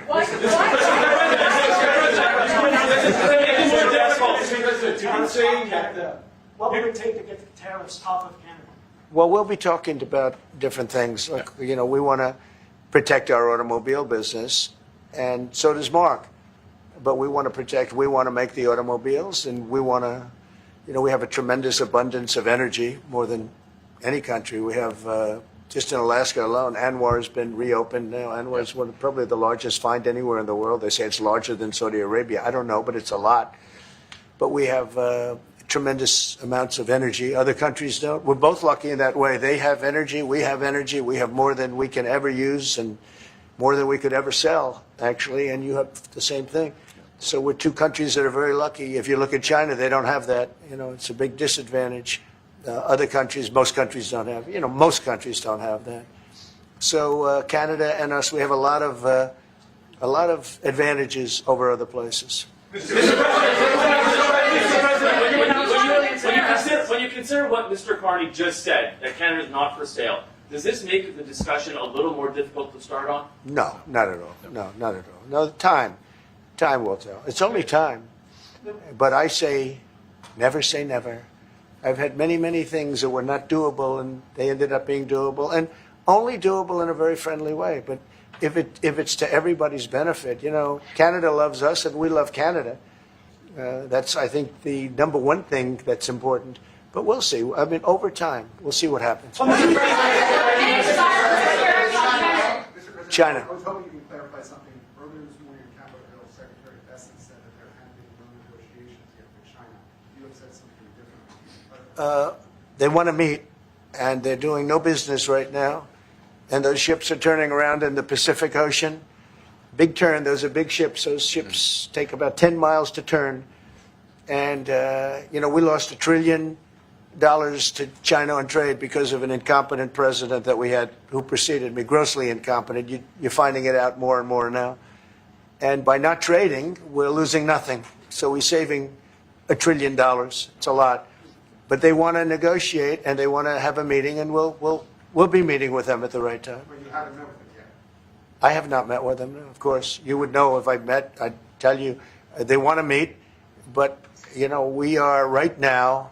Look, they're suffering greatly. Their economy is suffering greatly because they're not doing trade with the U.S. And they made most of their money off the U.S. Don't kid yourself. They don't make the money off other countries like this. And they were making. We had a trade imbalance. We had a deficit, or they had a surplus.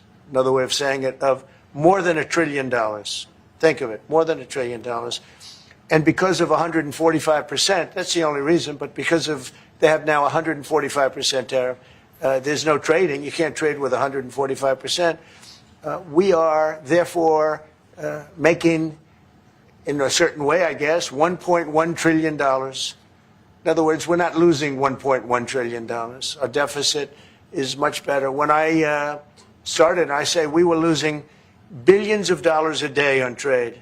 That's rapidly turning around. We looked at numbers this morning. So we were losing, the United States during Biden was losing more than, I won't even give you numbers because they're so embarrassing, but billions of dollars a day on trade.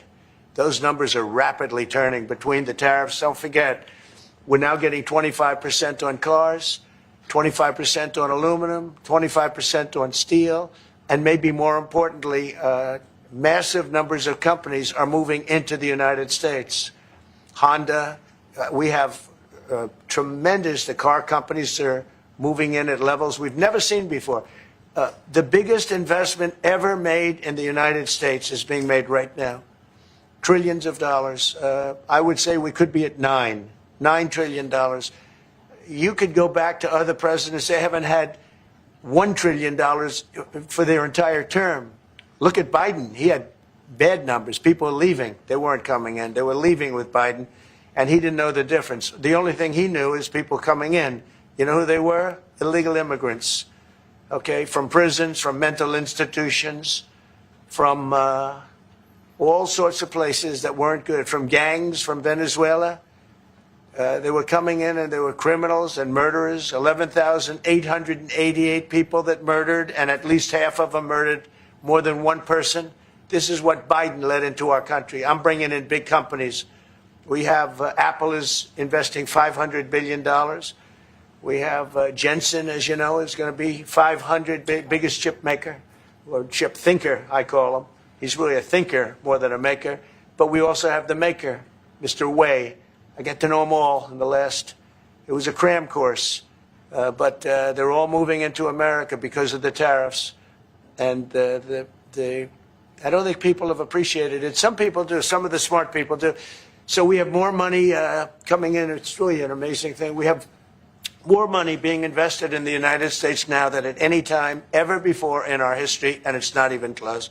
And I think the real number could be 9 or 10 trillion. We don't know everybody that's doing it. We have many. I just heard about a plant that's being built right now, a very, very top-of-the-line company, And they didn't come to the White House. They're just doing it because they're making it, because if they build here, there are no tariffs. And this is the big market. This is the market. That sets us apart from it. This is the market where everyone wants to be. Now, if I didn't come here and do this, all of a sudden we wouldn't be the market where everyone wants to be. So we were able to do it in time. But we're going to have a great announcement. And I'm not necessarily saying it's on trade. Going to the beginning, we're going to have a great announcement over the next few days, an announcement that will be so incredible, so positive. And I'm not saying, I don't want you to think it's necessarily on trade. Just to finish, we also have a situation, because everyone says, when are you going to sign deals? We don't have to sign deals. We could sign 25 deals right now, Howard, if we wanted. We don't have to sign deals. They have to sign deals with us. They want a piece of our market. We don't want a piece of their market. We don't care about their market. They want a piece of our market. So we can just sit down, and I'll do this at some point over the next 2 weeks, and I'll sit with Howard and Scott and with our great vice president, who has done a really good job. We have some good news to report on a lot of fronts, but JD will be there, and Marco, and we're going to sit down and we're going to put very fair numbers down, and we're going to say, here's what this country, what we want, and congratulations, we have a deal. And they'll either say, great, and they'll start shopping, or they'll say, not good, we're not going to do it. I said, that's okay, you don't have to shop. Now, we may think, well, they have a right, that maybe we were a little bit wrong, so we'll adjust it. And then you people will say, oh, it's so chaotic. No, we're flexible. But we'll sit down, and we'll, at some point, in some cases, we'll sign some deals. It's much less important than what I'm talking about. For the most part, we're just going to put down a number and say, this is what you're going to pay to shop. And it's going to be a very fair number. It'll be a low number. We're not looking to hurt countries. We want to help countries. We want to be friendly with countries. But you keep writing about deals. When are we going to sign? When? It's very simple. We're going to say, in some cases, we want you to open up your country. In some cases, we want you to drop your tariffs. I mean, India, as an example, has one of the highest tariffs in the world. We're not going to put up with that. And they've agreed already to drop it. They'll drop it to nothing. They've already agreed. They would have never done that for anybody else but me. So we're going to put down some numbers, and we're going to say our country is open for business. And they're going to come in, and they're going to pay for the privilege of being able to shop in the United States of America. It's very simple. It's very simple. So I wish they'd stop asking, how many deals are you signing this week? Because one day we'll come and we'll give you 100 deals. And they don't have to sign. All they have to do is say, oh, we'll start sending our ships right now to pick up whatever we want or to bring whatever we want. It's very, very simple. And I think my people haven't made it clear. We will sign some deals, but much bigger than that is we're going to put down the price that people are going to have to pay to shop in the United States. Think of us as a super luxury store. A store that has the goods. You're going to come and you're going to pay a price, and we're going to give you a very good price. We're going to make very good deals. And in some cases, we'll adjust. But that's where it is. And we've been ripped off by everybody for 50 years. For 50 years. And we're just not going to do that anymore. We can't do that. And we can't let any country do that to us. We're just not going to do it anymore. Can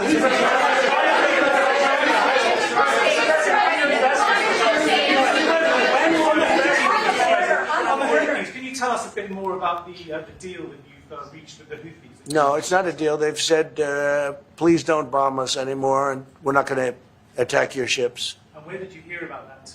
It doesn't matter where I hear it. The very good source, I could tell you.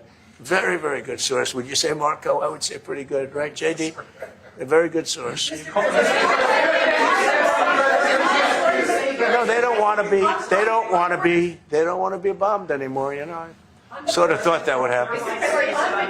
No, behind you, please. Clarifying something you said on USMCA. Is the U.S. prepared to walk away from that pact? From what pact? USMCA. No. It's fine. It's there. It's good. We use it for certain things. It's there. We have the USMCA is a good deal for everybody. I won't say this about Mark, but I didn't like his predecessor. I didn't like a person that worked for. She was terrible, actually. She was a terrible person. And she really hurt that deal very badly because she tried to take advantage of the deal and she didn't get away with it. You know what I'm talking about. But so we had a bad relationship having to do with the fact that we disagreed with the way they viewed the deal, and we ended it. We ended that relationship pretty much. The USMCA is great for all countries. It's good for all countries. We do have a negotiation coming up over the next year or so to adjust it or terminate it. Mr. President, I'll say a word on USMCA, if I may, Mr. President. It is a basis for a broader negotiation. Some things about it are going to have to change. And part of the way you've conducted these tariffs has taken advantage of existing aspects of USMCA. So it's going to have to change. There's other elements that are come, and that's part of what we're going to discuss. Right. During the campaign, Prime Minister Carney talked about the American vitriol. How do you react if Canada decided not to shop in the American store as much as before and decided to partner with other countries? Well, we don't do much business with Canada from our standpoint. They do a lot of business with us. We're at like 4%. And usually those things don't last very long. We have great things, great product, the kind of product we sell nobody else can sell, including military. Look, we make the best military equipment in the world, and Canada buys our military equipment, which we appreciate. But we make the best military equipment in the world by far, the missiles, the submarines, everything. Everything we have is really top-notch.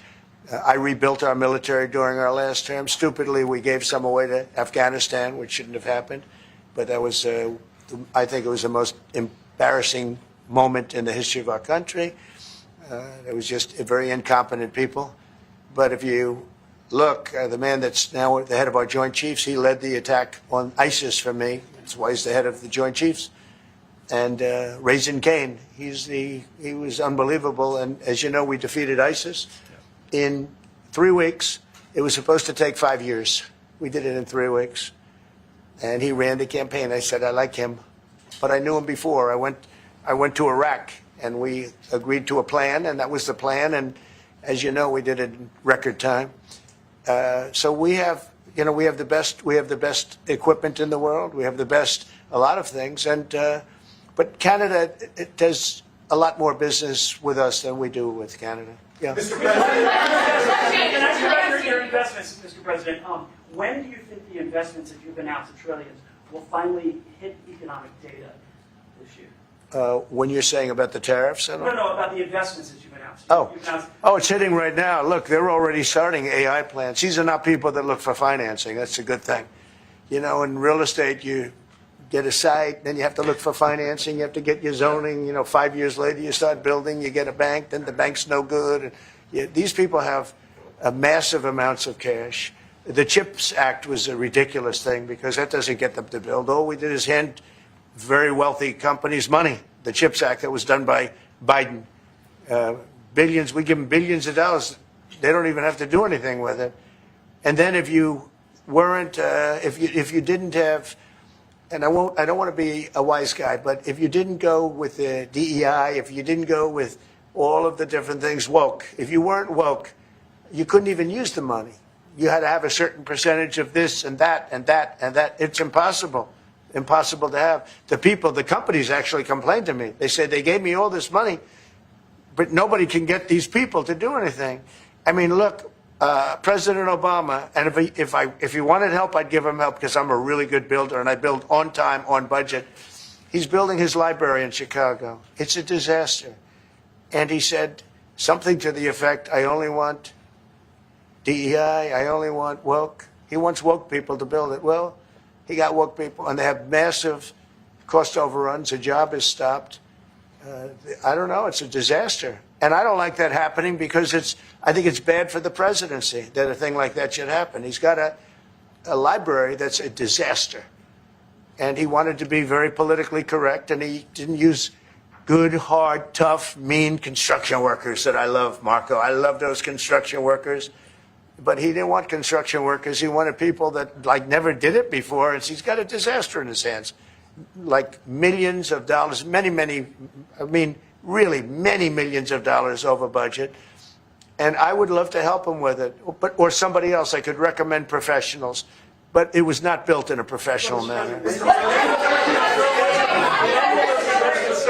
By the way, nor was in California a little train going from San Francisco to Los Angeles that's being run by Gavin Newsom, the governor of California. Did you ever hear of Gavin Newsom?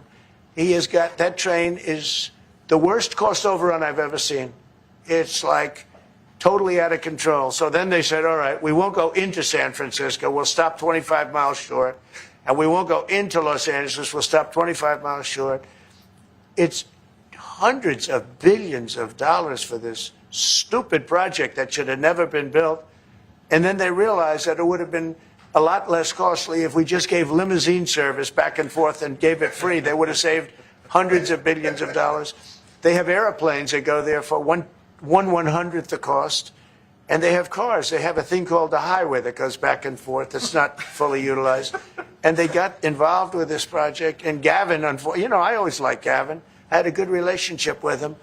I just got him a lot of water. You know, I sent in people to open up that water because he refused to do it. And we just got him a lot of water. If they would have had that water, and if they would have done what I said to do, they wouldn't have had the fires in Los Angeles. Those fires would have been put out very quickly. But if you think about it, and you got to take a look at this, it's the worst cost overrun I've ever seen. I've watched a lot of stupid people build a lot of stupid things, but that's the worst cost overrun I've ever seen, what's happening between San Francisco and Los Angeles. And you ought to ask about that because this government is not going to pay. I told our very great new Secretary of Transportation, he's doing a good job, Sean Duffy, I said, we're not going to pay for that thing. They are just, it's out of control. This is something that you don't have things like this. It's not even conceivable. Like 30 times over budget, 30 times. It's the craziest thing and now it's hundreds of, it was supposed to be a simple train. And I think the media should take a look at it. And I'd love him to run for president on the other side. You know, I'd love to see that. But I don't think he's going to be running because that one project alone, well, that and the fires and a lot of other things, pretty much put him out of the race. Mr. President, what changes would you like to see to the USMCA? Or what changes would you like to see? We're going to work on some subtle changes, maybe. I don't even know if we're going to be dealing with USMCA. We're dealing more with concepts right now. Look, right now, we're doing trade. We have trade. They're paying a tariff on cars and steel and aluminum. And I think we have a baseline of 10% or something like that for the tariffs. But we're getting along very well. Right now, going no further, but we have an agreement. We did something with even parts. You want to discuss that, Howard, with respect to Canada, which helps Canada out? Sure. So we've made an arrangement with the car companies that 15% of their USMCA parts are included, and then 15% of foreign parts from the manufactured suggested retail price are not tariffed to help domestic manufacturing really thrive. So it gave them a chance to be able to build their car parts factories if they're going to. A lot of these companies already have factories, and what they have to do is just fill them out. But they're able to build them in the United States, so we gave them a pretty substantial period of time. Just to clarify, Mr. President, is there anything the Prime Minister can say to you today to change your mind on tariffing Canada? Tariffing cars? Tariffing Canada. Is there anything he could say to you in the course of your meetings with him today that would get you to lift tariffs on Canada? No. Why not? Just the way it is. What's your first state? Yeah. If Canadians don't want it, would you respect that? Sure, I would. But this is not necessarily a one-day deal. This is over a period of time they have to make that decision. Yes, go ahead. Yeah, if I may. Respectfully, Canadians' view on this is not going to change on the 51st state. Secondly, we are the largest client of the United States in the totality of all the goods. So we are the largest client of the United States. We have a tremendous auto sector between the two of us, and the changes that made have been helpful. 50% of a car that comes from Canada is American. That's not like anywhere else in the world.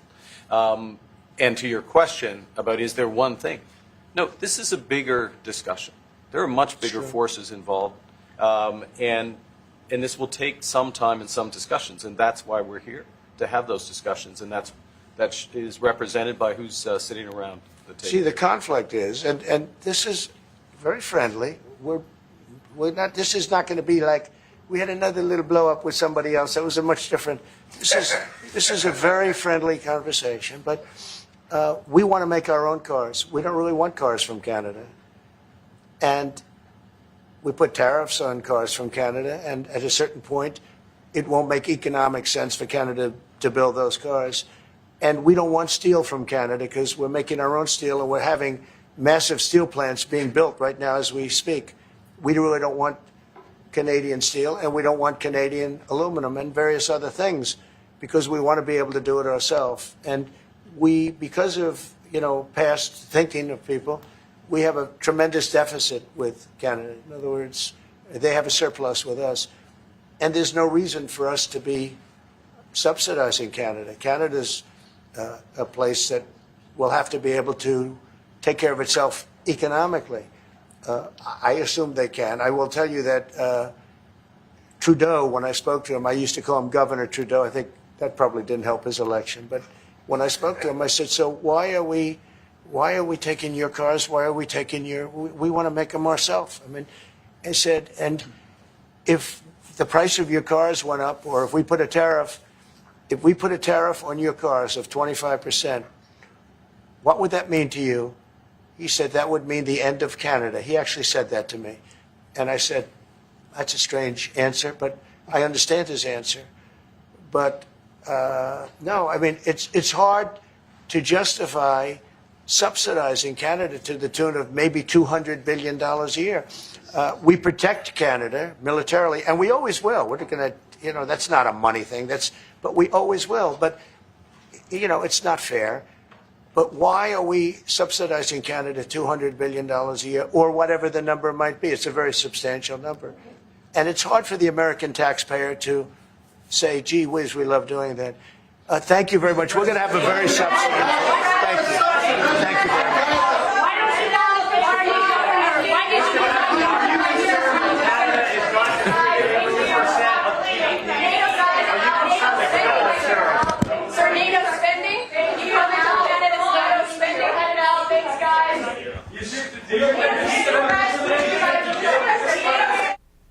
A very thorough meeting with President Trump and Prime Minister Carney, of course, Vice President Vance and Secretary of State Marco Rubio, Howard Lutnick, the Commerce Secretary, Stephen Miller, the Special Assistant, all on hand, including their Canadian counterparts for everything being laid on the table. President Trump said never say never about the 51st state.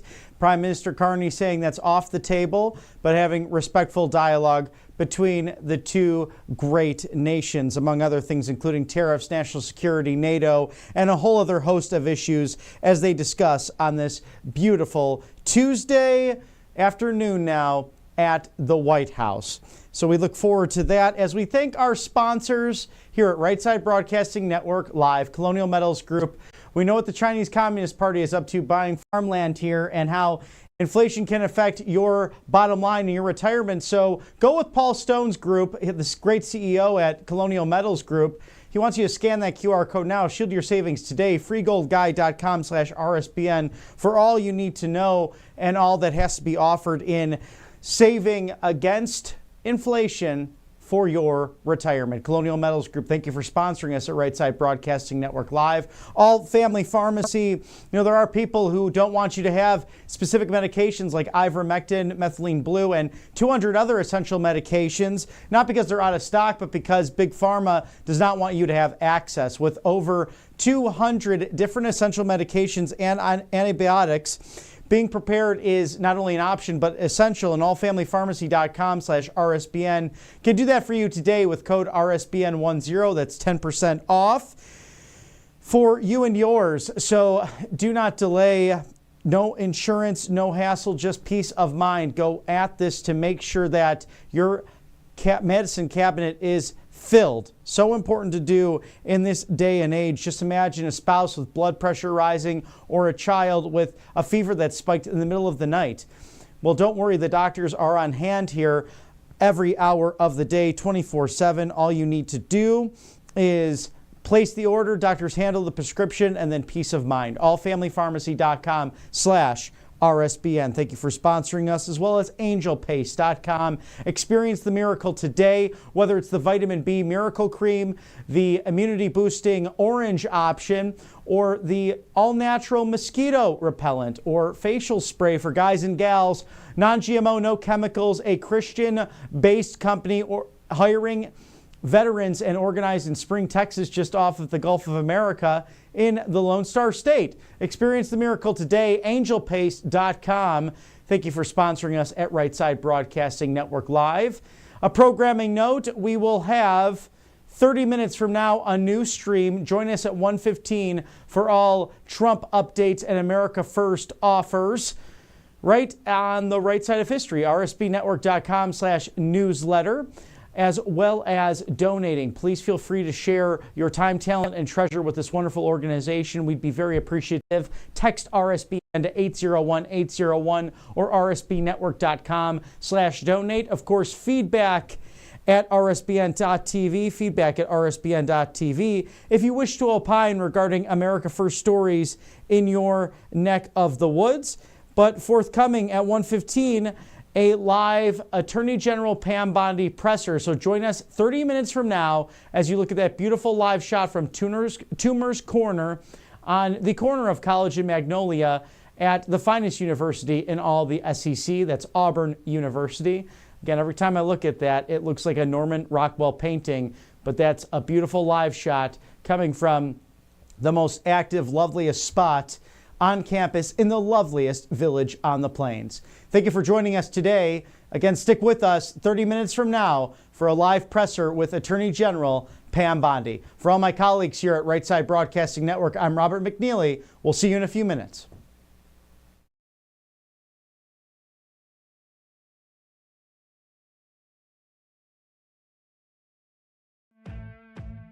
Welcome to Right Side Broadcasting Network, your trusted conservative news outlet. At RSBN, we deliver the truth when the mainstream media falls short. Since 2015, we've proudly broadcasted every single one of President Trump's iconic MAGA rallies, bringing you the excitement and energy live before anyone else. By watching RSBN, you get an unfiltered front row view of the action on the ground. We interview the crowds to give a voice to millions of Americans just like you. We show you President Trump's speeches in their entirety, free from interruptions and censorship. We cover the stories that matter to you with the integrity and passion you deserve. Thank you for choosing RSBN as your home for America First News. Together, we stand strong, united, and informed. So join us and be part of the right side of history. President Trump is keeping his promises and saving America. And your kids can learn all about it for free with a new Kids Guide to President Trump. This fun guide shows kids all the steps President Trump is taking to put America back on top of the world stage, including building a strong economy, protecting our borders, and negotiating trade deals. It's an exciting way for kids to learn about President Trump's outstanding leadership. Act now and get a free bonus guide, The Courage of the President. Order now at freetrumpbook.com. That's freetrumpbook.com. You've heard how hard it can be to get access to medications like ivermectin, all the things they don't want you to take because they're actually effective and they don't cost all that much, right? You've seen that one before. So it's critical to have something like that on hand for any emergency and to be prepared in a time of crisis. And that's why I want to tell you about All Family Pharmacy. They're cutting through the nonsense and they make it easy to get hard to find medications when you need them most. They'll provide the prescription, no hoops to jump through, no waiting room, no hassle, and they deliver it right to your door. All Family Pharma even lets you order in bulk so you can stay ahead of the curve. Head over to allfamilypharmacy.com for 10% off your first order. Again, allfamilypharmacy.com. It's simple. Get the 10% savings. Be prepared.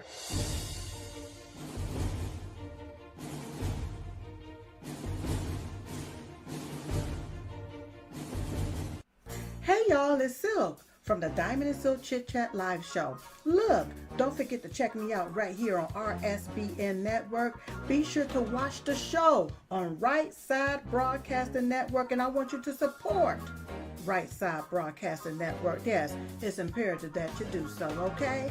I look to see y'all soon. Bye-bye. Hello, everyone. I'm excited to announce the next generation of energy drinks, Rev 7. It has no sugar and no caffeine. Instead, Rev 7 uses Go BHB. Go BHB is one of the body's primary ketones, and it provides the most efficient and clean fuel that your body needs. It also helps you stay energized all day with no crashes. Not only that, it produces 3 times more brain energy than sugar, which helps boost your memory, focus, and mental sharpness. It also helps reduce stress and helps balance your mood. Rev 7 does all that while being the best tasting energy drink ever. So go to mypillow.com or call the number on your screen. Use your promo code to save 20% today. I'm so sure you're going to love Rev 7. For a limited time, you get our introductory 3-pack absolutely free. I drink Rev 7 every day and I absolutely love it, and so will you.